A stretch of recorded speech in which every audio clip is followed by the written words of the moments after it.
Hey, Cedar Valley. Welcome to Cedar Valley Reads, a summer reading program we're inviting you into, which features children's literature favorites as read to you by leaders here at Cedar Valley Church over the course of the summer, over the course of the next 10 weeks. I'm reading today a book called Sidney and Norman, A Tale of Two Pigs, written by Phil Vischer, illustrated by Justin Gerard, and published by Tommy Nelson Publishers. And we would encourage you actually, with each read, to share those reads as you might, to use them through the course of the week to stimulate a reading appetite in your children, and maybe even to use it at the end of the day as bedtime story material for children who are in roughly grades kindergarten to 5. All right, Sidney and Norman, A Tale of Two Pigs.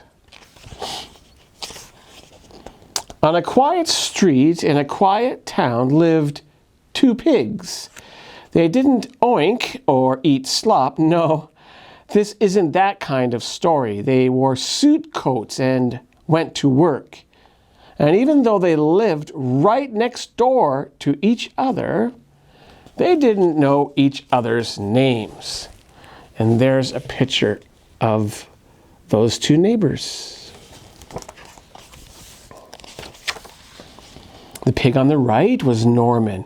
He was very good as pigs go. Rules and hard work had always come easily to him, and it showed. His house was neat and organized. He always looked his very best. He gave money to the needy, and he never missed church on Sunday.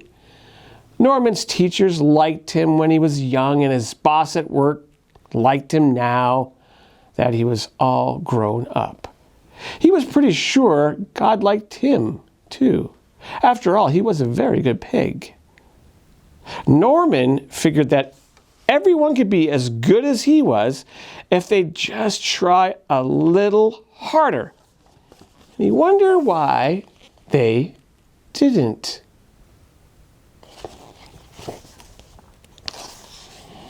The pig on the left was Sidney. Things didn't come quite as easily for Sidney. Rules and systems and schedules seemed, well, a bit slippery. One minute he thought he had them, and the next minute, whoops, where did they go? He was forever running 10 minutes late and could never manage, no matter how hard he tried, to get his tie perfectly straight. Not like his neighbor. What was his name? Sidney got in trouble in school, which frustrated his teachers. He got in trouble at work, which frustrated his boss.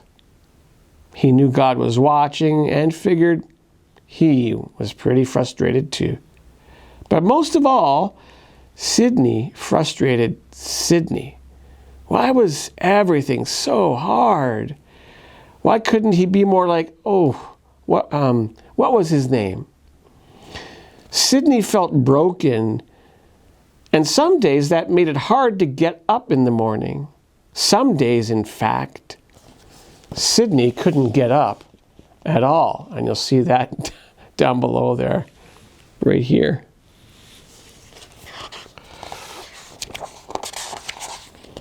Since Sidney was usually late and Norman was usually early, they very seldom saw each other, unless, that is, they happened to fetch their mail at the same time, which is exactly what happened one bright morning in October. Now, normally, if Sidney saw Norman, he would look down and shuffle back inside. He was sure Norman was staring at his tie, or his hair, or the papers half stuck into his briefcase. He was sure Norman was looking down on him for being messy, which, for the most part, was absolutely correct. But this day, Norman didn't look at Sidney's tie. And Sidney didn't look away because they were both staring at the small, pale blue envelopes they had received in the mail. One was addressed to Norman and the other to Sidney. Had someone invited them both to the same party?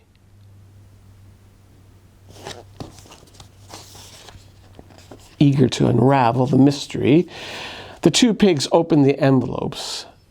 Norman read, "Dear Norman," and Sidney read, "Dear Sidney," followed by, "I would like you to come visit me at 77 Elm Street next Tuesday at your convenience. I have something to tell you." They both glanced at the bottom of the page and read, "Sincerely, God." Sidney and Norman reread the invitations several times to make sure they had read them correctly.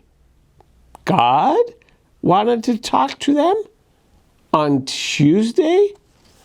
On Elm Street?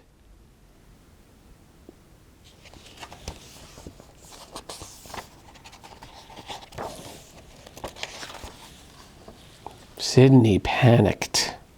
Deep in his heart was a familiar feeling. The feeling he had felt when, as a young pig, his teacher had sent him to the principal's office. Terror, panic, doom. Norman smiled. He, too, felt a familiar feeling. The feeling he had felt when, as a young pig, he was called up in front of the school to receive an award. Anticipation, happiness, pride. Sidney, I should show you the picture. There they are, feeling what they're feeling.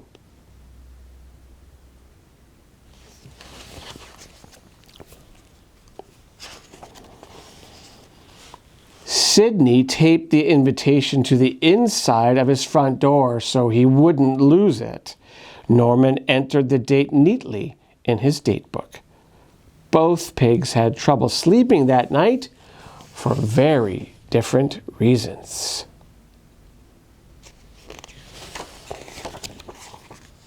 Tuesday came. Norman awoke early, dressed, and headed down the street with the pale blue envelope firmly in hand. Just waking up, Sidney saw him pass by the window and rushed for the shower. Norman walked, tall and proud. Others on the street noticed he looked a bit taller and more than a little puffier than usual that morning. His hair was neat and his tie extraordinarily straight, much straighter than anyone else's on the street. God would certainly be pleased. Norman found the address and went inside, greeting the woman at the front desk with his important voice. She directed him down a long hall, through a heavy wooden door, and into a large room where he found God sitting behind an immense desk. The sight made Norman nervous, but then he thought, what did he have to be nervous about? He was a good pig.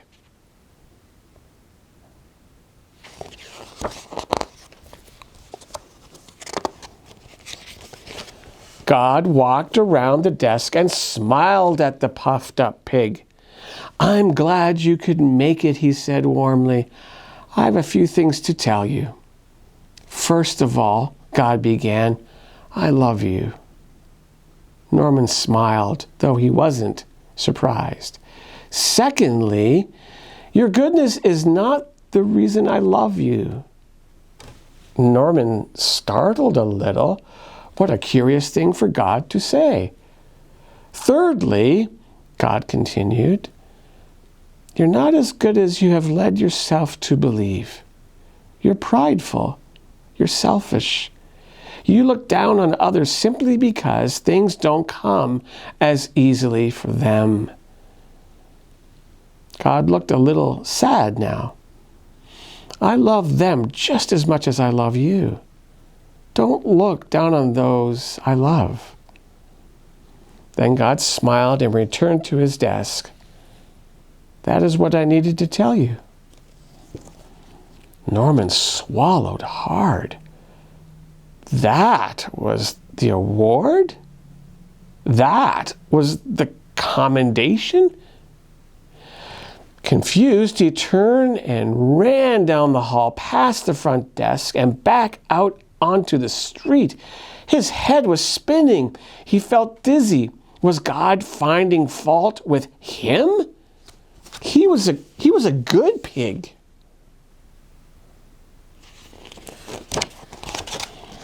He noticed his tie was a little off kilter and hurried to straighten it. Not perfect, but at least better than that fellow over there in the yellow jacket, or the guy in the blue, or any of these people for that matter. Then it hit him. He was looking down on those people right then, right there, just like God had said. And he'd done it yesterday and the day before, 20 times a day at least. Norman's face grew hot. God was right. He was selfish. He was prideful. For the first time in his life, the good pig had to face the fact that he'd been very, very bad. His pride and his goodness was his sin. He buried his face in his hands and hurried home, tears splashing on his neat gray suit. From his window, Sidney saw his neighbor return and froze in shock. Was he crying? Sidney couldn't breathe. Oh dear, oh dear. If that's what a visit with God did to that guy, oh, he was doomed. Hands shaking, Sidney tried one more time to get his tie to lie just right. Why was it so hard? Now, where was his hat? Not on the hook, of course. Oh, under the couch. Hat in hand, he peeled the pale blue envelope off the door and he stepped outside.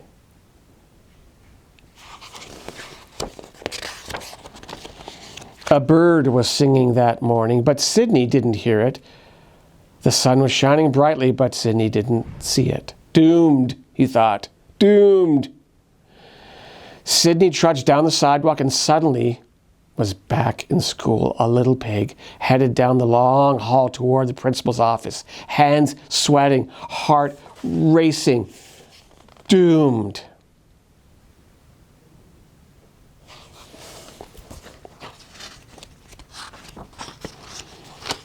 He'll see right through me, Sidney thought as he turned onto Elm Street. My messes, my mistakes, everything. And then he was there. Though he had walked as slowly as he could, he was there. Sidney stepped inside. He tried to say something to the woman at the front desk, but found he couldn't speak. She smiled and motioned him to a heavy wooden door down the hall. He gulped. A few moments later, he stood before the door. He wanted to run away. He wanted to hide, but there was no place to go and nothing to hide behind. So, hat in hand, he pushed open the door and slipped inside. And there, behind the desk, was God. Sidney gulped again.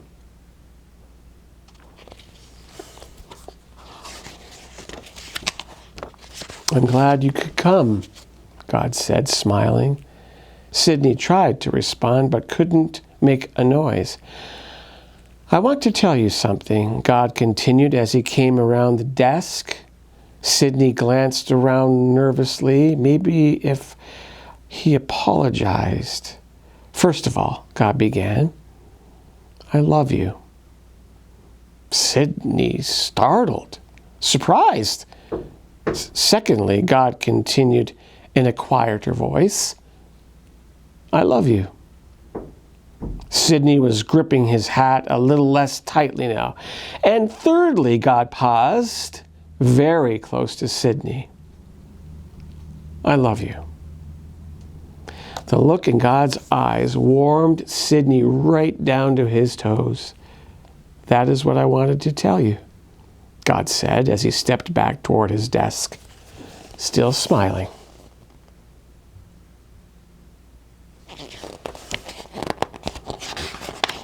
Sidney stood frozen for a moment. Then, realizing God had finished, he turned and ran quickly from the room.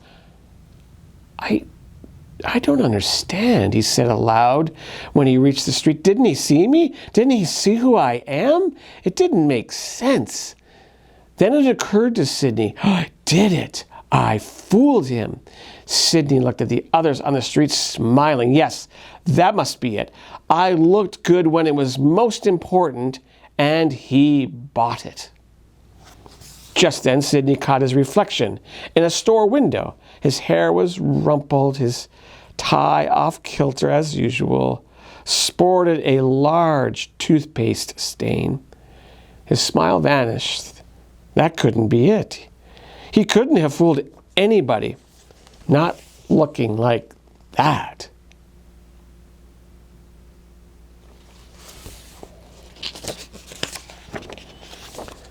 Sidney was confused. There was only one other possibility, that God just loved him exactly like he was, messes and all. Sidney felt the warmth he had seen in God's eyes welling up inside him again. Others on the street would later talk about the small, messy pig they saw that day that appeared to be, well, glowing. All the way home, Sidney looked for words to tell everyone what he was feeling, but all he found were tears, happy tears. Lots of them.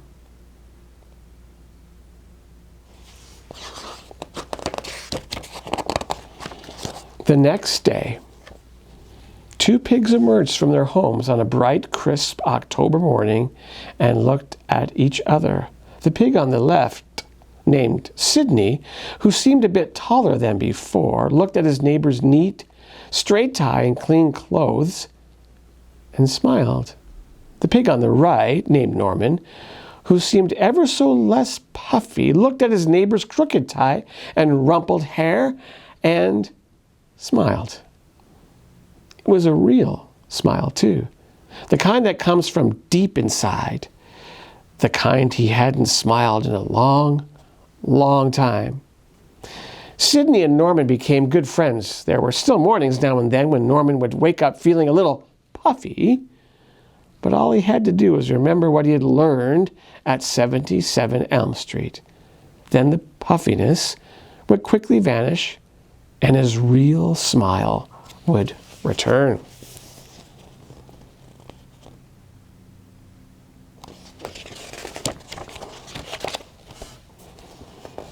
And as for Sidney, he still had a share of messes, though not as many as before.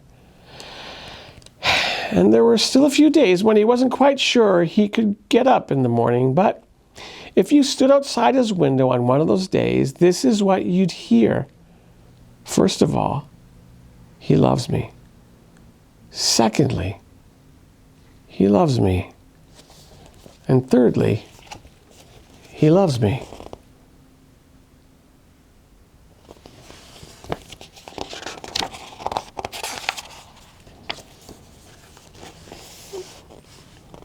And that was all it took. I hope you enjoyed this reading of Sidney and Norman, A Tale of Two Pigs. If you have, please feel free to share it. Written by Phil Vischer, illustrated by Justin Gerard, and published by Tommy Nelson. Have a great summer, CBC, and enjoy readings of your own and readings to come from the leaders of our church. Blessings.